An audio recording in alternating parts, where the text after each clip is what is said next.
parents demanded that my sister and her husband live in my house. "If you refuse, you will not get inheritance," Mom said. I agreed, but a month later when they stole my money. Looking back, I should have known something was wrong the moment my parents invited me over for dinner. They never did that unless they had an agenda. It wasn't that we didn't get along, but they never really bothered to include me unless they needed something. Still, I went. Out of habit, maybe, or just to avoid the inevitable guilt trip if I refused. Their house was the same as always: too many decorations, spotless floors, the faint smell of whatever candle my mother was obsessed with that month.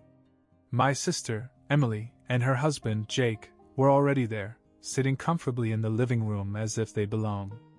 I didn't think much of it at first. The dinner was normal enough, but I could feel it coming. That shift in energy, the way my dad kept looking at my mom, the way she kept smiling like she had some big surprise waiting for me. It wasn't until we finished eating that my dad cleared his throat and said the words I'd been waiting to hear. "We have something important to talk about."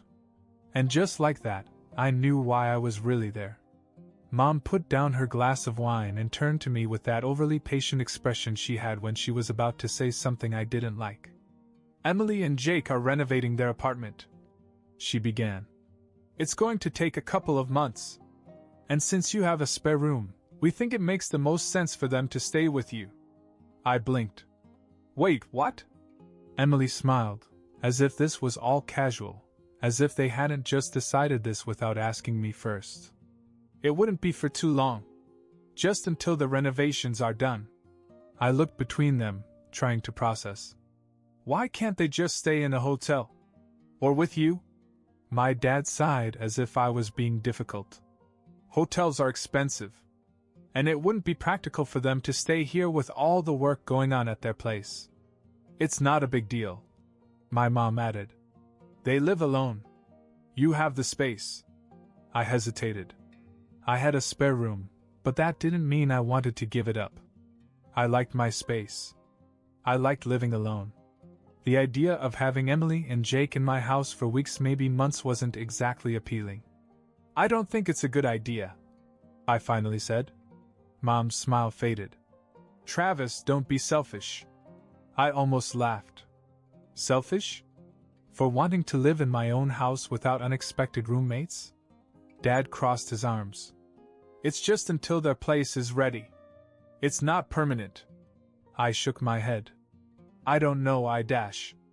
That's when my mom cut me off with a sentence that changed everything.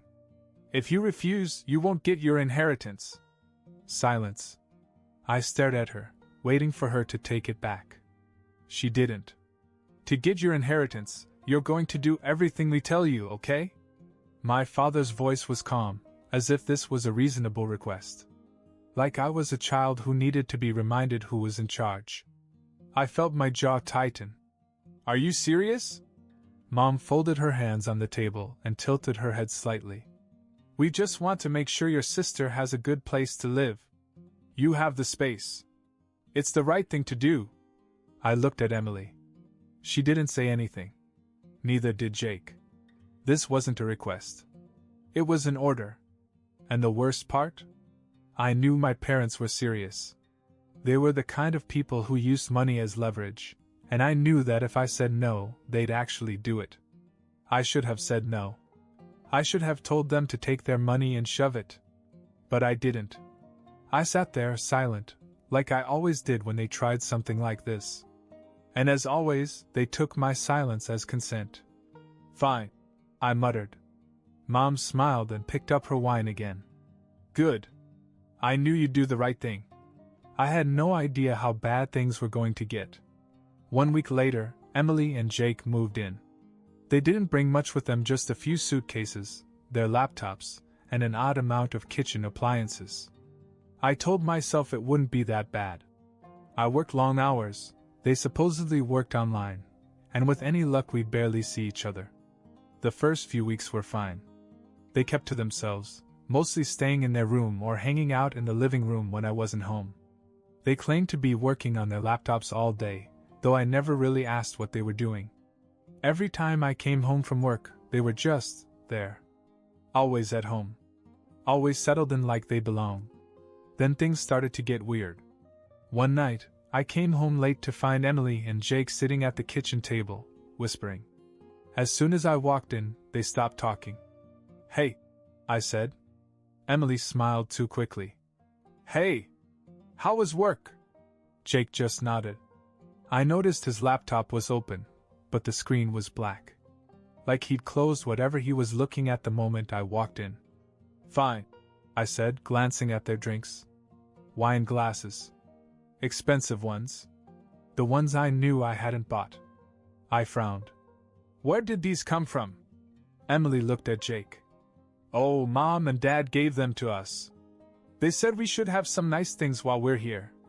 I didn't say anything, but something about it felt wrong. Then I started noticing little things. Food disappearing faster than usual.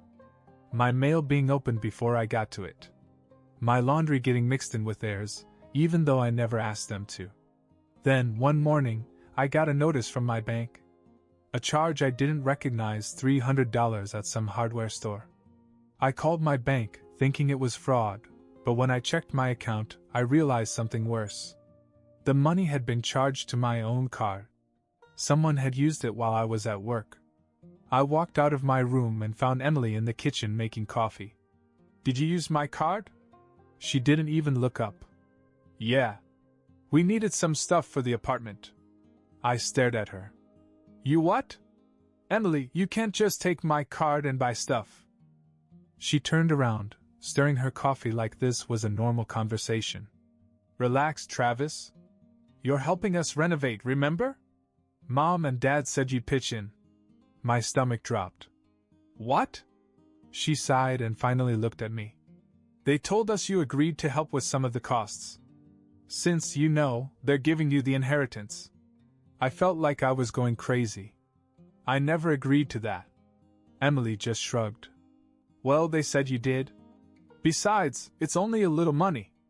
A little money? I didn't even know what to say. They had already moved in. They had already started making themselves at home, acting like this was their place, not mine. Now they were using my money without even asking? I should have put a stop to it right then. I should have thrown them out that morning. But I didn't. Because as much as I hated to admit it, my parents had gotten into my head. The legacy. The idea that if I pushed back too hard, they'd actually cut me out. So I let it go. And that was my second mistake. After the whole stolen card incident, I started locking my bedroom door when I wasn't home. I didn't say anything about it, and neither did they, but I could feel the tension shifting. I wasn't just an easy target anymore. I was watching them. Or at least I thought I was. After about a month, I came home from work to find the house completely dark. Usually Emily and Jake were either watching TV or fooling around in the kitchen, but that night? Nothing. Their car wasn't in the driveway either. For the first time in weeks, I had the house to myself. I walked in, grabbed a beer from the fridge, and sat on the couch, enjoying the silence. But as I looked around, something felt wrong. Like the house had been disturbed in some way that I couldn't quite put my finger on. Then I noticed the books on my shelf. One of the books was pulled out slightly, just enough to catch my attention. And behind that book, that's where I kept my emergency cash. My stomach clenched. I jumped up, pulled the book back, and reached behind the row of novels where I'd hidden the envelope. It was gone. My heart began to pound as I tore through the shelf, pulling out book after book, praying that I had simply misplaced it. But I knew I hadn't. I had left $10,500 in that envelope. It wasn't just missing. It had been stolen. I picked up my phone and called Emily. No answer. I called again. Straight to voicemail. I tried Jake. Same thing. I walked down the hall and pushed open the door to her room. Empty. Completely cleared out. Her suitcases, her clothes, her stupid overpriced wine glasses all gone. They had robbed me. I stood there, my mind struggling to catch up with reality. Then I called my parents. Mom answered on the second ring, all cheerful as if nothing had happened. Travis! How's everything going? They're gone, I said. Emily and Jake. They took all their stuff and left. And my money is missing. Silence. Then, oh, Travis, I'm sure it's just a misunderstanding. I gritted my teeth. A misunderstanding? They stole from me. Dad's voice came on the line. Maybe you should calm down before you start making accusations. I couldn't believe what I was hearing. Are you serious? You cleaned out your room, ignored my calls, and my money is missing. Do you really think that's a coincidence? Mom sighed. Look, we don't know anything about this. Maybe they misplaced the money. Are you covering for her? Of course not, Dad said. But you have to be careful what you say. You know, if you start throwing around wild accusations, it could make things difficult for you. I knew exactly what he meant. The legacy. The same threat they'd held over my head from the beginning. But this time I didn't care. I hung up without another word and called the police. They showed up about 30 minutes later, 2 officers who seemed barely interested in what I was saying. I explained the situation, told them about the stolen money, about Emily and Jake's disappearance. One of the officers nodded. Do you have any proof that they took the money? I stared at him. What? They took off in the middle of the day. All their stuff is gone. And I called them, no answer. Right, but unless you actually saw them take it, there's not much we can do, the other officer said. I couldn't believe what I was hearing. So what? That's it. They exchanged a look.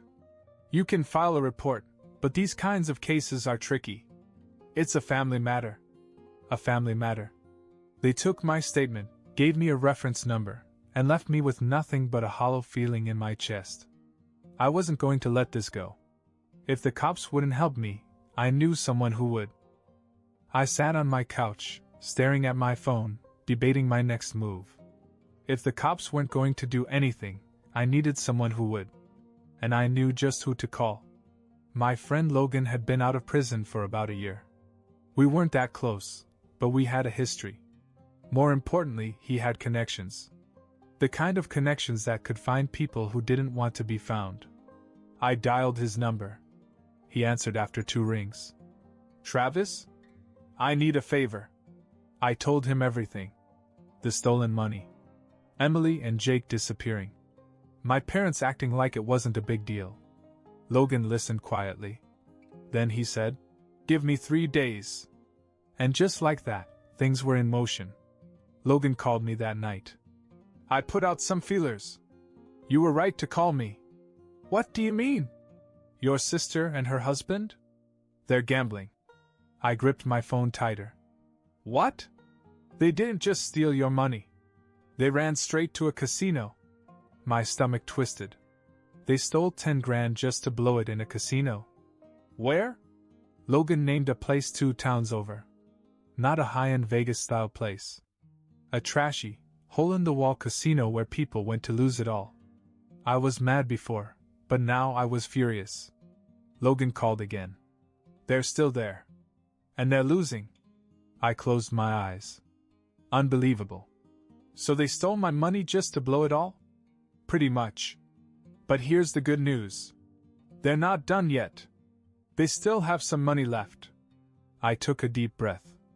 Then we'll get it back. Logan chuckled. That's what I like to hear. Logan showed up at my house with 2 guys I didn't know. Big guys. The kind you didn't want to piss off. We're going to pay your sister a little visit, he said. I got in the car. The drive to the casino was tense.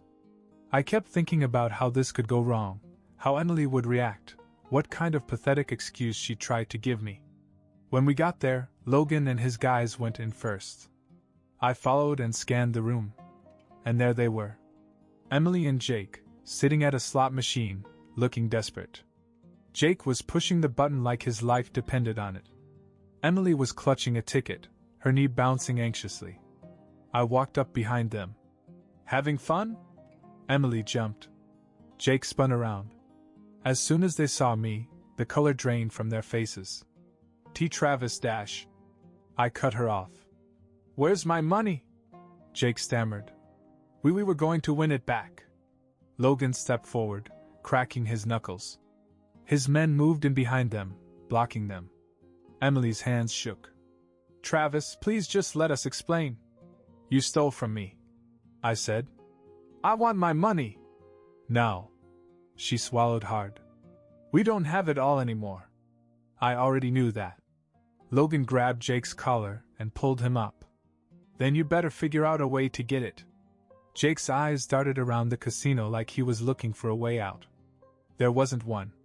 Emily grabbed my arm. Travis, please. We were going to pay you back. We just thought we could win more first. I shrugged her off. That's not my problem. I'm done helping you. Give me what's left. Jake reached into his pocket and pulled out a stack of cash. I snatched it out of his hands and counted it. $4,200. Not even half of what they took. I exhaled slowly. This is how it's going to go. You're going to pay me back every cent, or it's going to get worse for you. Jake nodded frantically. Emily's eyes filled with tears. Travis, you don't understand, Dash. No, you don't understand. I snapped. You had a place to live. You had everything. And you still screwed me over. I turned to Logan. We're done here. As we walked out, I heard Jake whisper to Emily. What do we do now? I didn't care. They were on their own. A week passed. I hadn't heard from Emily or Jake since the casino, and frankly, I figured I never would. I figured they'd crawl back to my parents, cry about how unfair I was, and get bailed out as usual. Then one afternoon I got a text message. Emily, we'll pay you back. Just give us time. I stared at my phone, debating whether to reply. I didn't trust a word she said. But I was curious. Before I could decide, another text appeared. Emily, I swear we'll get you the money. We already sold something today. There was a picture attached. A gold bracelet. I sat up straighter. I knew this bracelet. It was our mother's. Part of an expensive jewelry set my parents had given Emily as a wedding present. I blinked at the screen. No. There was no way she was stupid enough to do what I thought she was doing. Another message came through. Emily, $3,500. Sold it today? I let out a laugh. A real, genuine, I can't believe this laugh. They were going to pay me back by selling my parents' jewelry. I didn't even react. I just sat there and imagined the absolute meltdown that would happen in my parents' house when they found out. I didn't have to wait long. First my phone rang. I ignored it. Then another call. And another. Mom. Dad. Mom again. On the fifth call, I finally answered. The second I answered, my dad's voice exploded through the speaker. What did you do? I grinned. Good to hear from you too. Don't start with me, Travis. Emily and Jake told us everything. They said you threatened them, that you forced them to sell your mother's jewelry to pay you back. I almost dropped my phone with laughter. Oh, that's rich. I forced them? I wasn't even there. Or did you forget that they're the ones who stole from me in the first place? Mom's voice cut in, sharp and angry. You are unbelievable. Do you know how much that jewelry set was worth? Yes, I said. About $3,500. But don't worry, there's probably more left if they still owe me. Travis, she screamed. Dad came back, his voice low. Dangerous. You think this is funny? You think this is over? Oh, I know it's over, I said. I got my money back. End of story. You're going to fix this, he growled. You're going to fix this. I sat back, completely relaxed. Or what? Silence. Then Dad spoke again, more slowly this time. If you don't fix this, we'll make sure you regret it. I laughed. Actually laughed at the sheer audacity of it. Let me give you some advice, I said. Don't take any more chances. And don't ever call me about this again. I hung up. And for the first time in my life, I didn't care if I ever spoke to them again. I thought that would be the end of it. I really did. After I hung up on my parents, I figured they'd sit in their own mess, deal with their golden children's mistakes, and finally realize I wasn't someone they could manipulate anymore. But of course, I was wrong. A few days later, my phone rang again. Mom. I sighed and let it go to voicemail. Then Dad called. Then Mom again. They weren't going to stop. I already knew that. So I finally answered, more annoyed than anything. The second I picked up, Mom launched into it. You think you're done with us? Think again. You still owe us for Emily and Jake's renovations. I almost laughed. Excuse me? Dad took over. We paid for half. You were supposed to pay for the other half. That was the agreement. The agreement? I scoffed. You mean the one where you forced me to take them in or lose my inheritance? The one where they stole from me? That agreement? Mom ignored me. They have nothing now. They're struggling, Travis. And you still need to pay what you owe. I clenched my jaw. I don't know anything. You were supposed to help. I exhaled sharply, already done with this conversation. Not my problem. Mom's voice went cold. If you don't pay, you'll regret it. Something inside me snapped. I was so tired of their threats, their entitlement, their complete inability to take responsibility for the mess they created. So I decided to send a message they wouldn't forget. That night, I made a call. Logan picked up on the first ring. What's up? I didn't even hesitate. You still know some guys who do. Property damage? He chuckled. You got a problem? Not a problem. Just a lesson that needs to be taught. We talked details. I told him where and what needed to happen. Nothing major, just enough to make a point. Then I sent him $300 and told him to handle it. The next morning, my phone rang. Mom. I grinned and answered. Good morning. Her voice was shrill. Travis. Someone vandalized our house last night. The living room window is shattered. The porch light is smashed. We had to call someone to clean up all the glass. This is going to cost a fortune to fix. I took a slow sip of my coffee. Damn. That's rough. Dad grabbed the phone. Don't you damn us. We know this was you. I smirked. What makes you think that? You think we're stupid? You were mad about the money. And now this happens? I shrugged. Sounds like karma to me. You think this is funny? A little, I admitted. Mom's voice was shaking. You're a disgrace, Travis. I rolled my eyes. You're the ones who raised criminals. Maybe worry about that instead of calling me. Dad growled. You're going to regret this. I grinned. Maybe. But at least I won't be the one replacing windows. Then I hung up. Silence. No calls. No texts. Nothing. I guess they finally figured out that I was done playing their game. And for the first time in my life, they stopped bothering me.